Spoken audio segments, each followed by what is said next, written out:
After 5 years, 5 seasons, and over 50 episodes, we've come to the end of Fintech Files. We've both grown in our careers and had the distinct pleasure of interviewing some of the brightest minds in the industry.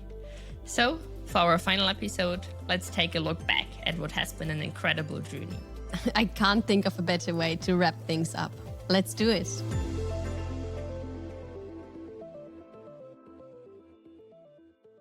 Let's rewind back to 2020. So if I think back to 2020, that's actually when I had my first project that had to do with fintech, or more specifically a neobank. It was actually at the beginning of COVID. And I still remember, I think it was the first week of March or so, I got this call from Ludger. And he was like, yeah, Nora, what would you say doing a project in Abu Dhabi? I was like, well, yeah, of course, why not? And it's a really exciting topic because you're going to build a new digital bank. That's how it all started for me. Fun fact. So actually 2 fun facts. 1, we built the bank. The bank is actually live and running and quite successful in the region. 2nd, I never went to Abu Dhabi or the region because obviously COVID hit, and we did the whole thing literally from our desks, remotely distributed across Europe and the Middle East, which was exciting in itself. It's crazy looking at it right now. And yeah, indeed, it's one of the most successful banks that have been built in such a short time, which is super cool. So it's still one of the famous BCG case studies. It is. And I mean, right after that, Annika, you sort of took over the torch and went on to build the next bank, isn't it? Yeah, exactly. At that time in Switzerland, which was also like a super cool experience. Neobanking builds is still one of my favorite type of projects, to be honest, because you get in contact with like all the cool technologies that like the usual clients we're consulting can only dream about. And building this from scratch with like a fully cloud-based technology stack, having a state-of-the-art data layer and so on. This is still one of the coolest things to do. 100%. It's literally thinking of what, in its essence, does a bank constitute of, and what's like really value adding? What are the things you really want to build? Exactly. And at the same time, this is also why we decided to focus on fintechs more in terms of new startups in the finance world, or like rather new players instead of traditional banks, because from a technology perspective, I think we both considered this a bit more interesting than looking at the legacy side of tech. 100%. And also just very personally, right?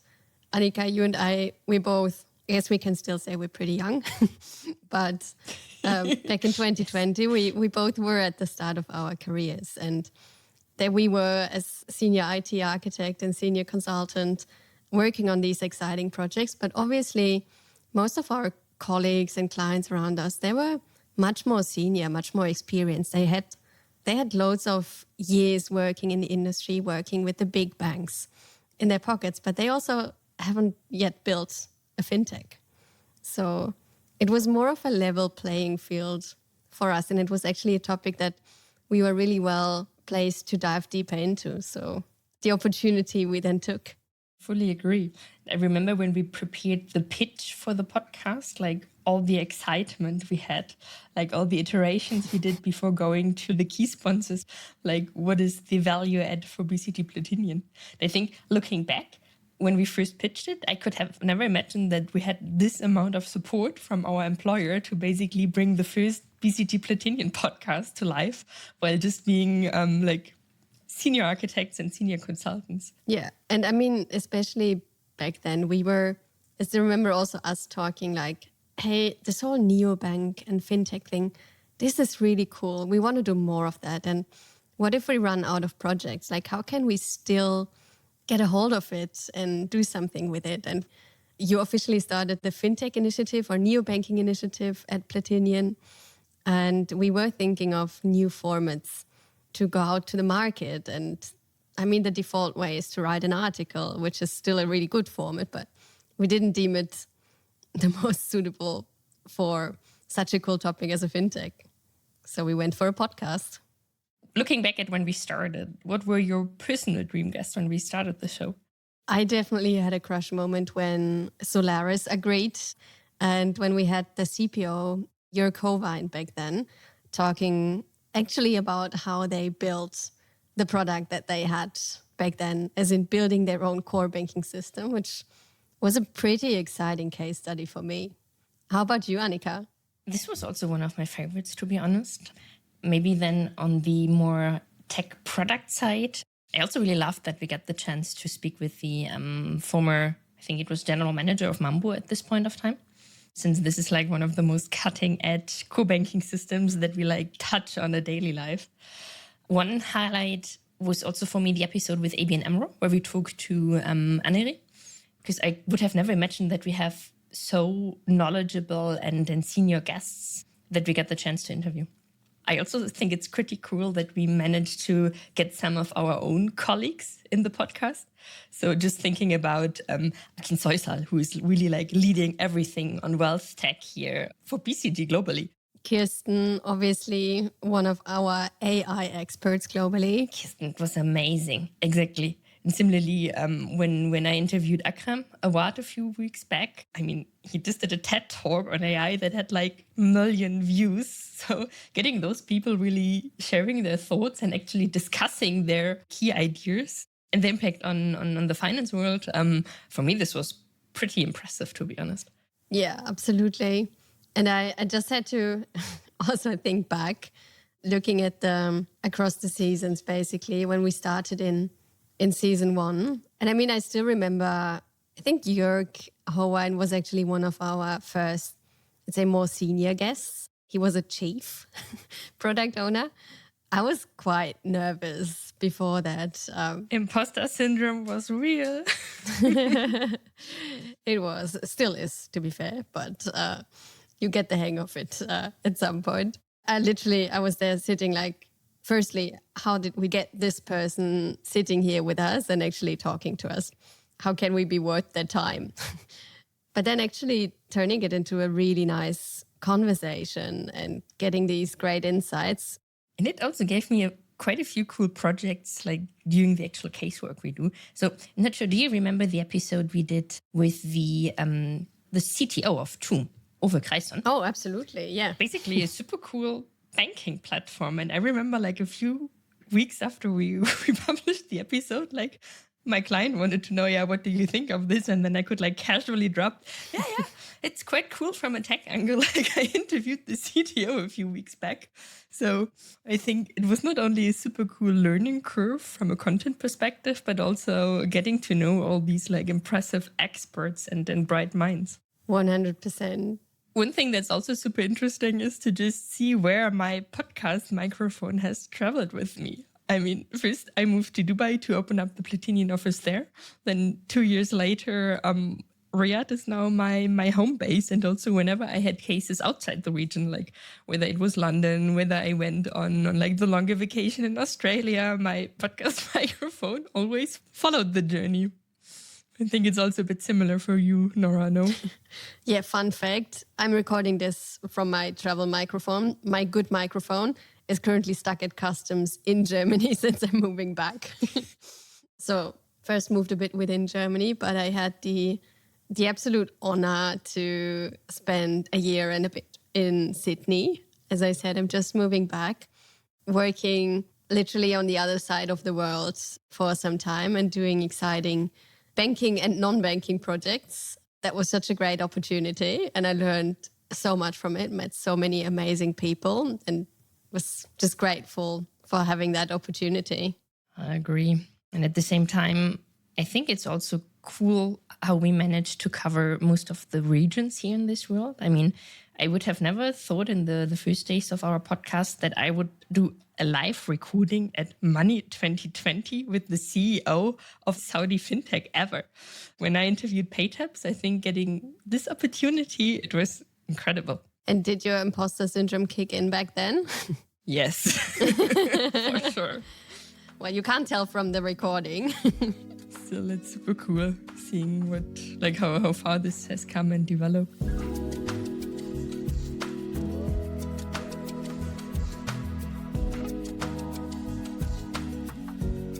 Nora, in terms of lessons learned, what were for you the biggest lessons in terms of industry or also career that you've learned through the podcast? Let's maybe start with an industry one and then move to a personal one. So when we started the podcast, we always said we want to talk about the tech in fintech and make this podcast really about tech and not so much just about the business model, because there's so many podcasts out there that do that already. And actually, I found that quite challenging in hindsight, because in the end, all of our guests, they said technology is super important and you need to get it right. And if you start from scratch, obviously you want to do it on a modern tech stack. But when you ask them about like what are the actual key differentiators, what would be a breaking point, it goes back to just understanding your customers and literally building something that they need or want.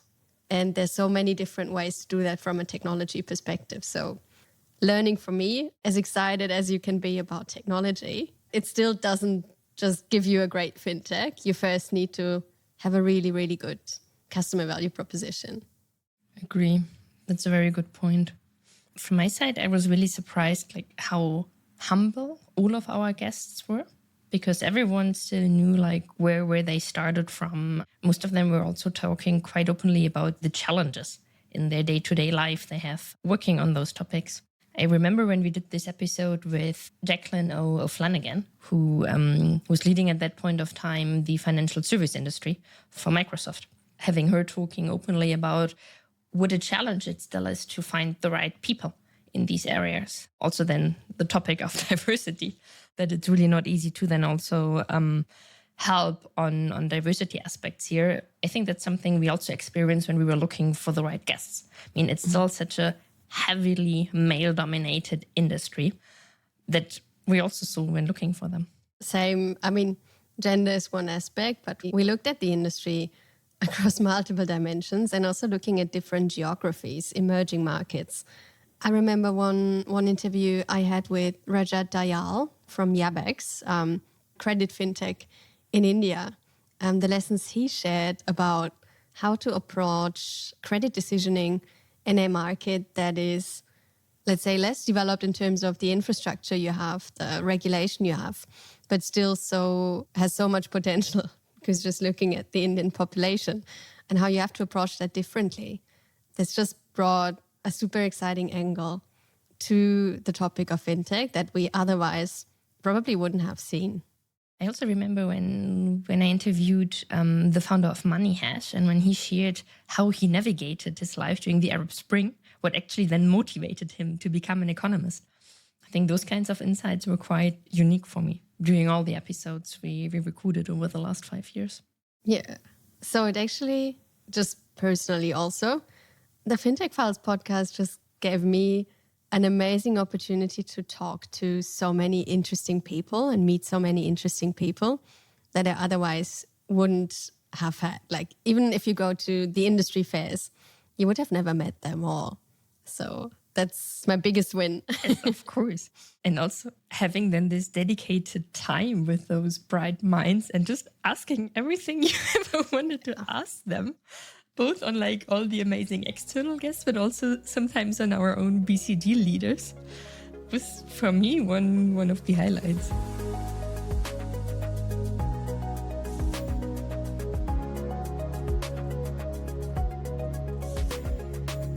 So looking at the industry, also how it evolved over the last 5, 6 to be exact years, it's also quite interesting, because when we started the podcast, I think it was still in the fintech spring when we had so many fintechs and neobanks popping up from the ground, some of them that we actively helped building.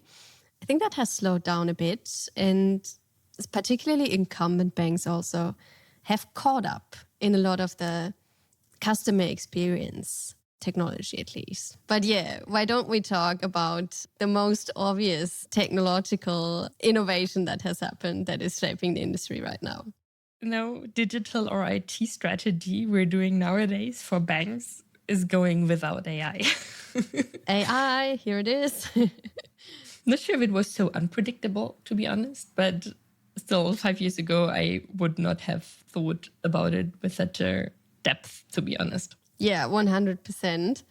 I remember one project that I did for about 5 years ago or so, when we looked at data use cases. Basically, we wanted to build a data platform, and to understand what it needs to do, you need use cases to get a sense of what are the things you want to build on it.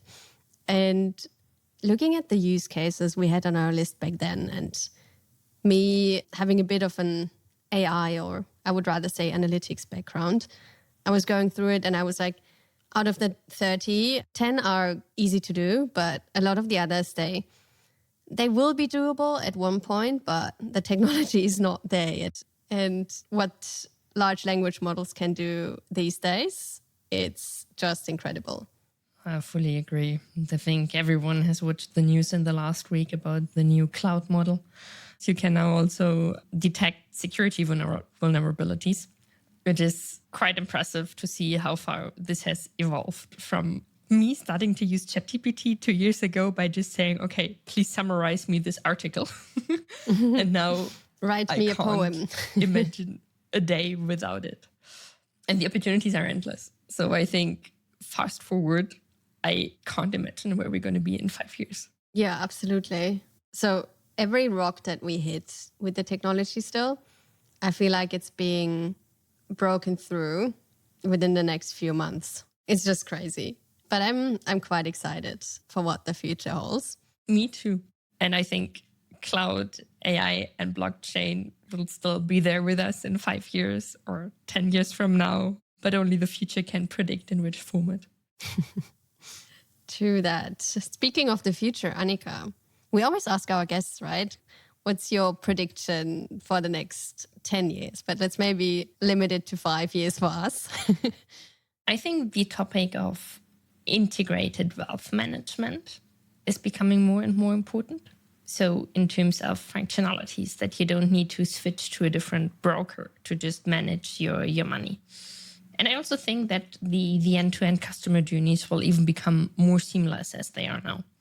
So I remember when I opened my bank account here in Saudi, it worked perfectly. Like within 10 minutes I had it, but I still needed to go to the branch to sign to get my credit card, which was quite interruptive. So there's still room for improvement from a customer perspective, while of course also still keeping compliance high. And I think AI will also become even more important, not only with having ChatGPT or Claude on your iPhone and part of your day-to-day working, also beyond this. What about you? You triggered something when you talked about your banking experience when moving to Saudi. So looking at my banking journey, moving to Australia and now eventually moving back, I think banking across borders still has quite some room for improvement.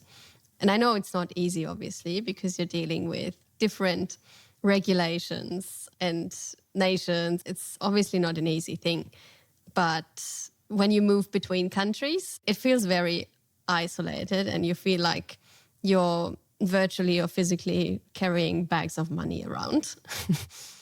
It's quite cumbersome. So yeah, I think that can definitely still improve. But yeah, I think the other thing that's definitely going to change is I think we'll probably go away from a classic app or internet banking experience. So your agent will manage it for you? Yes, 100%. Your user interface for banking will be an agent in the future. And it will go across all of the functionalities. It will go across banks and also across other aspects of your life, like insurance, like official documents. You will have something sitting on top of that. And then as a bank, I think you'll have to ask yourself how much money you'll invest in a fancy UI if people are not actually interacting with it anymore directly, visually. Fully agree. On a more personal note, what are your plans, your own personal plans for the future? We pretty much like where we are right now here in Riyadh. So this is definitely one thing that will stay at least for the next month. And your 3 cats will stay, obviously. Of course. Will it become No 4 further addition or planned. 5? I don't think so for the moment. What about you? I think your move from Australia to Germany is a bit more exciting. It is, yeah. It's obviously been a bit more exciting the other direction. It was a big adventure. But yeah, my partner and I are moving back from Australia to Germany now. We're actually right now doing a bit of a travel in between. We did a camp event trip in New Zealand the last 2 weeks. I'm currently recording this from French Polynesia, and we'll go to Western Australia to finish it off. So that's the very short future. And after that, well, I will start working again in Germany and hopefully do more exciting fintech and other technology projects as a principal, since I've been promoted while on my move to Australia. And then, yeah, we'll see. I think being almost 7 years, pretty much 7 years in now. If not now, you should really realize that this is not a sprint, but it's a marathon if you want to continue your consulting career. So I don't want to rush things that much anymore. I want to enjoy where I'm at. I want to work on exciting projects with smart colleagues and just do my best. And eventually the promotions will come when they come. Amazing closing words. And huge props to you, Annika, because you have that relentless drive that I admire so. I couldn't have done it without you and without you pushing throughout the whole journey. It's been amazing. Thank you. I could not imagine a better co-host.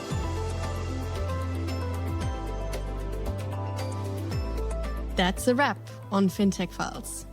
It's been an incredible 5 seasons in 5 years. Thank you for listening, whether you've been with us for the very first episode or joined us along the way.